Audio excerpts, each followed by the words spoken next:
नमस्कार बच्चों, कैसे हैं आप सारे लोग। मैं आप लोगों के लिए एक और इम्पॉर्टेंट टॉपिक लेकर आया हूँ। ये टॉपिक है सिख धर्म से संबंधित। जान लीजिए, चाहे कोई भी परीक्षा हो, सारी की सारी परीक्षाओं में सिख रिलीजन से ज़रूर क्वेश्चंस मिल जाते हैं। 1 2 नंबर 3 नंबर के तो मान ही कर चलो भाई, मिल जाएंगे आपको। कहीं कोई दिक्कत ही नहीं होनी है, आप बस एक बार अच्छे से सुनना है आपको। अरे भाई, मैं अपने कीमती समय को निकाल कर आप लोगों के लिए अगर मैं 5 से 10 मिनट का रोज़ वीडियो एक बना के दे रहा हूँ, तो अगर आप इसको सुनेंगे नहीं तो फिर क्या करेंगे। आप सुनिए, लाइक करिए, सब्सक्राइब करिए और अपने जो ज़रूरतमंद लोग हैं उनको भी भेजिए। इससे क्या होगा कि मुझे भी अच्छा लगेगा। कमेंट्स लिखिए कमेंट्स बॉक्स में जाके कि आपको वीडियो कैसे आपको लगे, तो आपको मज़ा आएगा। रोज़ हम आपके लिए कोशिश करते हैं। अब लखनऊ रहते हैं, वहाँ पे आवास में, तो वहाँ पर नहीं संभव हो पाता, लेकिन जब भी घर आते हैं तो कोशिश रहती है कि हम अपने गार्डन में बैठ के आपको 5 मिनट की एक क्लिप्स बना के ज़रूर दे दें, जिससे कि आपका ज़्यादा से ज़्यादा आप एनर्जेटिक रहें, आप तैयारी अपनी अच्छे से कर सकें। ये आपके लिए मैं करता रहता हूँ। आइए हम आपको सिख रिलीजन के विषय में बताते हैं। सिख धर्म में बच्चों, सिख धर्म के संस्थापक के रूप में गुरु नानक को माना जाता है। गुरु नानक जो थे, हमारे भारतवर्ष में सिख धर्म के फाउंडर कहे जाते हैं। और एक बहुत बड़े धर्म को उन्होंने भारत में इस्टेब्लिश किया उन्होंने। और ये आज के डेट में जीके के ढेर सारे क्वेश्चंस यहाँ से बनते हैं। अब यहाँ से क्वेश्चन अगर बनते हैं तो हम लोगों को करने हैं। सिख धर्म में गुरु नानक जो थे, गुरु नानक का जो टाइम पीरियड अगर देखा जाए सीधे सीधे तौर पर, तो कहा जाता है कि 1469 में इनका बर्थ हुआ और 1539 में इनकी डेथ हुई गुरु नानक की। और गुरु नानक जो थे, उन्होंने सिख धर्म की स्थापना की। क्वेश्चन ये भी आता है, ये लंगर व्यवस्था शुरू करी भारत में, ये भी आप समझ लीजिए। इनका जन्म जो हुआ था वो तलवंडी में हुआ था। तलवंडी को वर्तमान समय में ननकाना साहब के नाम से जाना जाता है। ये पाकिस्तान में पड़ता है यह क्षेत्र। ये आप याद रखिएगा, ये यहाँ से क्वेश्चन बनते हैं। और गुरु नानक की डेथ के बाद, उनकी मृत्यु के बाद, उनका एक शिष्य था गुरु अंगद, वो गद्दी पर बैठा। और गुरु अंगद जो थे, यहाँ से भी क्वेश्चन आते हैं कि गुरुमुखी लिपि का प्रारंभ किसने किया था। तो गुरुमुखी लिपि का प्रारंभ गुरु अंगद ने किया था। ये क्वेश्चन इंपॉर्टेंट है, आते हैं तो आप याद रखिएगा। गुरुमुखी लिपि का प्रारंभ गुरु अंगद ने किया था। गुरु अंगद के बाद एक गुरु आते हैं अमरदास। अमरदास के विषय में कहा जाता है कि 22 गद्दीज यानी 22 गद्दियों का स्थापना किया था। सिख धर्म में 22 गद्दियाँ होती हैं, वो उसकी स्थापना किया था। तो क्वेश्चन डायरेक्ट यही पूछे हुए हैं कि 22 गद्दियों की स्थापना किस सिख गुरु ने की थी। तो 22 गद्दियों की स्थापना गुरु अंगद ने की थी। ये इम्पॉर्टेंट है, ये हमें ध्यान देना है।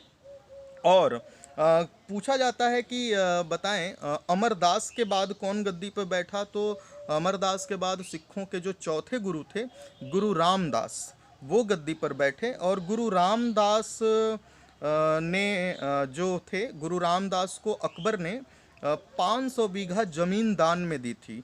और उसी जमीन पर रामदास ने अमृतसर नगर का निर्माण किया था। इम्पॉर्टेंट है, याद रखिएगा। 500 बीघा जमीन दान में दी और उसी जमीन पर गुरु रामदास ने अमृतसर शहर का निर्माण करवाया। और हरमंदर साहब का एक तालाब था, वहाँ पे वो भी निर्मित करवाया। ये ध्यान रखना होगा। ये प्रश्न आता है कि अमृतसर नगर का निर्माण किसने करवाया, तो गुरु रामदास ने। और एक नई चीज़ आपको ध्यान देनी होगी, गुरु रामदास के बाद जो 5वें सिख गुरु हुए, उनका नाम था गुरु अर्जुन देव, जो अपने आप को सच्चा पादशाह कहते थे। गुरु अर्जुन देव जो थे, और गुरु अर्जुन देव ने अमृतसर में हरमंदर साहब का टेम्पल बनवाया। वही हरमंदर साहब का टेम्पल आज स्वर्ण मंदिर के नाम से जाना जाता है। गोल्डन टेम्पल अंग्रेजों ने उसे कहा। उसी हरमंदर साहब, उसी हरमंदर साहब के मंदिर में महाराजा रणजीत सिंह ने स्वर्ण जुड़वाया था, सोना जड़वाया था। ये आपको याद रखने हैं, तो इम्पॉर्टेंट है, यहाँ से क्वेश्चंस पूछे जाते हैं। और इस हरमंदिर साहब की मंदिर का नींव सूफी संत मियाँ मीर ने रखा था। ये भी एक बहुत ही महत्वपूर्ण क्वेश्चन है, ये आपको याद रखने हैं। गुरु अर्जुन देव की ने ही आदि ग्रंथ नामक एक पुस्तक लिखी थी, यह प्रश्न आता है। गुरु अर्जुन देव को ही जो था आपका सीधे तौर पे जहांगीर, उसने अपने पुत्र खुसरो की हेल्प करने के कारण नाराज हो गया और जहांगीर ने गुरु अर्जुन देव को प्रताड़ित करके प्रताड़ना देके मार डाला। तो किस सिख गुरु की हत्या करवा दी थी जहांगीर ने? तो गुरु अर्जुन देव की करवा दी थी, यह भी आपको याद रखना है। और गुरु अर्जुन देव के बाद जो अगले गुरु बने गुरु हरगोबिंद थे, जो छठवें गुरु थे, जो सिखों को सैन्य रूप में तब्दील करने का काम किया था हरगोबिंद ने। प्रश्न आता है कि अकाल तख्त की स्थापना किसने की? तो अकाल तख्त की स्थापना गुरु हरगोबिंद ने की थी। और उसके बाद गुरु हर राय बने। प्रश्न पूछा जाता है कि बताइए 7वें गुरु कौन थे? तो हर राय। उसके बाद 8वें गुरु जो बने, 8वें गुरु का नाम था हरकिशन, ये याद रखिएगा। हरकिशन जो थे, अब इनके बाद हरकिशन के बाद जो बना अगला जो सिख गुरु, उनका नाम था, 9वें गुरु थे गुरु तेग बहादुर। और गुरु तेग बहादुर जो थे, ये इस्लाम धर्म स्वीकार नहीं किए, औरंगजेब इनसे बहुत नाराज हुआ और गुरु तेग बहादुर की हत्या करवा दी। तो ये प्रश्न पूछा जाता है कि बताएं गुरु तेग बहादुर की हत्या किस मुगल शासक ने करवाई थी? तो औरंगजेब ने करवाई थी, इस्लाम धर्म स्वीकार न करने के कारण। और लास्ट 10वें सिख गुरु थे गुरु गोविंद सिंह। 1675 से लेकर 1708 तक इनका टाइम पीरियड था। और इनका जन्म 10वें सिख गुरु का जन्म पटना में हुआ था, बिहार में। ये बिहार की कैपिटल है पटना। वहाँ पर 1699 में 1699 में इन्होंने खालसा पंथ की स्थापना की थी। प्रश्न कई बार पूछा हुआ है कि खालसा पंथ की स्थापना किसने की? तो गुरु गोविंद सिंह ने। और विचित्र नाटक इनकी आत्मकथा का नाम है। गुरु गोविंद सिंह की आत्मकथा का नाम विचित्र नाटक है, ये याद रखिएगा।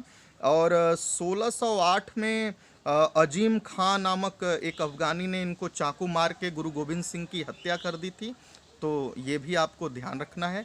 गुरु गोविंद सिंह ने ही आदि ग्रंथ का मॉडलाइजेशन किया था, उसे गुरु ग्रंथ साहब का नाम दिया।